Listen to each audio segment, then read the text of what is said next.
पिछले कुछ दशकों में ट्रेन एक्सीडेंट में कमी जरूर आई है, लेकिन इसके साथ ही साथ रेलवेज में क्रिटिकल सेफ्टी रिलेटेड जो खर्चा है वो भी कम हुआ है।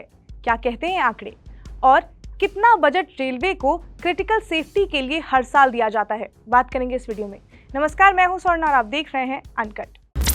बालासोर में हुए ट्रेन हादसे ने कई सवालों को जन्म दिया है, जिसमें सबसे बड़ा सवाल ये है कि इंडियन रेलवे को क्रिटिकल सेफ्टी के लिए कितना बजट मिलता है और वो हर साल इस पर कितना रुपया खर्चा करता है। ये समझने के लिए आंकड़ों को थोड़ा टटोल कर देखते हैं। तो द हिंदू की रिपोर्ट की माने तो 1960 के दशक में इंडियन रेलवे में हर साल तकरीबन 1390 एक्सीडेंट देखने को मिलते थे, जो पिछले दशक में हर साल में तकरीबन 80 पर आकर सिमट गया। लेकिन जिस तरह से एक्सीडेंट के नंबरों में कमी देखने को मिली है, वैसे ही क्रिटिकल सेफ्टी पर जो खर्चा हुआ है उसमें भी कमी आई है। और ऐसा मैं नहीं बोल रही हूँ, बल्कि सीएजी की रिपोर्ट कहती है। सीएजी एक इंडिपेंडेंट बॉडी है, एक ऐसी बॉडी जो सरकार के सभी लेखा जोखा को ऑडिट करती है। इस बॉडी का मेन ऑब्जेक्टिव ये है कि जिस डिपार्टमेंट को जितना मनी अलॉट किया गया है उसमें कितना खर्चा हुआ है, उन सब का पता लगाना।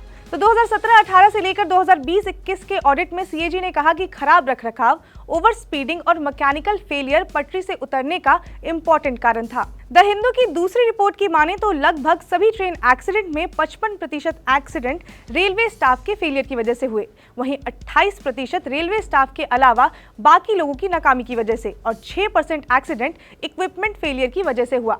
रेलवे का अच्छे से ध्यान रखा जा सके, इसलिए साल 2017-18 में राष्ट्रीय रेल संरक्षा कोष बनाया गया था।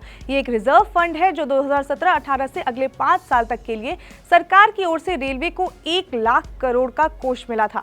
मीडिया रिपोर्ट्स की माने तो सीएजी की रिपोर्ट में बताया गया है कि 2017 से लेकर 2021 तक इस फंड का कई जगहों पर गलत इस्तेमाल हुआ है। रिपोर्ट्स की माने तो इन सालों में 1127 ट्रेन डीरेल हुई, जिसमें से 289 घटनाएं ट्रैक रिन्यूअल नहीं होने की वजह से हुए। इसके साथ ही साथ फंड के इस्तेमाल में भी गिरावट आई। रिपोर्ट के मुताबिक 2017-18 में इस अमाउंट का 81.55% रुपया खर्च हुआ, तो वहीं 2019-20 में इस फंड का कुल 73.76% फंड ही इस्तेमाल किया गया। मैं आपको ये भी बता देती हूँ कि 2023-24 के यूनियन बजट में रेलवे को 2.4 लाख करोड़ का बजट मिला था। अब आप सोच रहे होंगे कि इंडियन रेलवे के ट्रैक को कब कब रेनोवेट करना होता है और कितना एक्चुअल में होता है। तो भारतीय रेलवे की कुल ट्रैक लंबाई के 1,14,907 किलोमीटर में से 4,500 किलोमीटर का सालाना रेनोवेशन किया जाना चाहिए। हालांकि वित्तीय बाधाओं के कारण पिछले 6 सालों में ट्रैक रेनोवेशन की प्रगति में लगातार गिरावट आई है, जैसा कि रिपोर्ट में कहा गया है। रेलवे पर स्टैंडिंग कमेटी 2016-17 ने पाया है कि ट्रैक रेनोवेशन के लिए रखे गए लक्ष्य पूरे नहीं किए जा रहे थे। रिसेंटली बालासोर में हुए हादसे ने कई सवालों को हमारे सामने लाकर रख दिया है। इस हादसे में 275 लोगों की जान गई, वहीं सैकड़ों लोग इसमें घायल हुए। लेकिन इसका जिम्मेदार कौन है, ये सवाल अभी भी हमारे सामने आकर खड़ा हुआ है। लेकिन इतना तो तय है कि इंडियन रेलवे की स्थिति जो है वो अभी काफी खराब है और उसमें काफी ज्यादा सुधार करने की जरूरत है। खैर, अब इस मामले में जो भी होगा हम आपको अपडेट देते रहेंगे। जुड़े रहिए अनकट के साथ। इसके साथ ही अगर आपको ये वीडियो पसंद आई हो तो लाइक करें, शेयर करें, सब्सक्राइब करें अनकट को।